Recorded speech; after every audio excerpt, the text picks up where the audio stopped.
I'm going to tell you a secret, and don't tell anybody, okay? Even though this is going on the internet. Schweinhund, take it away! Good.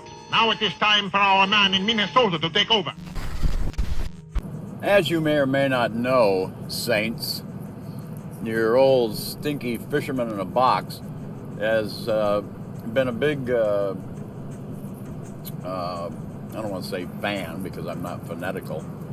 I have been a student of Nathan Oakley and the Flat Earth Debate. Now that channel's been up and going for quite some time, perhaps since the very beginning, the 10-year decade that we talked, the first wave. Nathan Oakley was a part of that. Now, come full circle, if you will, not sphere, come full circle, to believe in a ball, you need to measure the earth flat. Now, they do an excellent job over there, and they are far more articulate than I am. That's obvious. But everything's measured off of sea level. Everything. Elevation angles, height, your height of mountains, anything that goes up, airplanes, altitude, it has to be measured off a flat plane. That's how you get triangulation, off of a flat baseline to go up and measure angles, distances, heights, all of that needs to be done. Well, the same principles apply to the ball Earth as well. The same. In order for them to get a radial value, a radius number of their spherical Earth, they have to measure it flat. They have to. And they don't get it from the surface of the Earth or the waters of the sea. No, they go to, as Nathan so eloquently pontificates, they have to go to hell to get it, because the equatorial plane is where they're measuring their angles from. Well, we don't live in hell. I mean, some people do, but I don't. I live on the surface of the earth, which is, by all practical and functional reason, observational logic, is flat. But I digress. It's been very exciting. It's been heartwarming and soul soothing to hear these studies and to get this wisdom, this information, and ultimately the peace that comes with it by knowing exactly where we live. So with all that said, this morning as I'm listening to a replay on Saturday morning of one of the Flat Earth Debate episodes, it came to me, as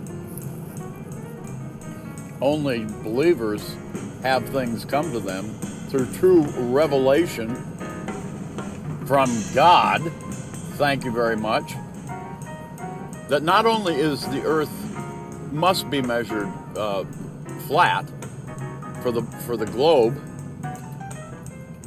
but more importantly is that it's got to be stationary too. You can't measure something if it's moving. You can't, I mean, it'd be very difficult to do. I'm hard pressed for an example of this. So this is my question. This is a direct question. This is a direct question to Nathan Oakley and the panel over at Flat Earth Debate. All of them. Neil, Quantum Eraser, John, Refracted Curvature, One Deck, all of them, and even in the chat, Bible U, everybody. Here's my question. Must the earth be static, non-moving, to be able to measure it? I don't know. If I were to pretend I was a scientist and guess, I would say, yes, it has to be stationary. It has to be static. We already know it's breadth, and we already know we live in a realm, not on a planet. So we're getting closer, boys and girls. We're getting closer, step by step, line by line, precept by precept. every jot and tittle.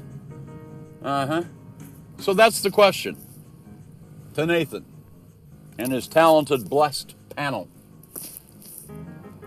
Must the earth be stationary to measure it? I look forward to your response. And God bless all of you for doing the work you're doing. God bless all of you. Peace, love, fishermen. Ow!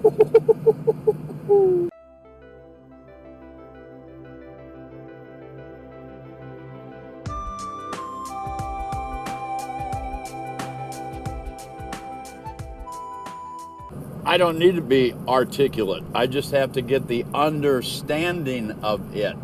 We all were deceived. We all had the spinning ball put in our classroom from the time we were little wee tots that says on the bottom, not for educational purposes. Thanks a lot for searching that out. I appreciate that. Fisherman in the box. Fisherman in a box. You know, there are two types of people in the world. People that get it and people that don't. And the people that don't get it know who they are.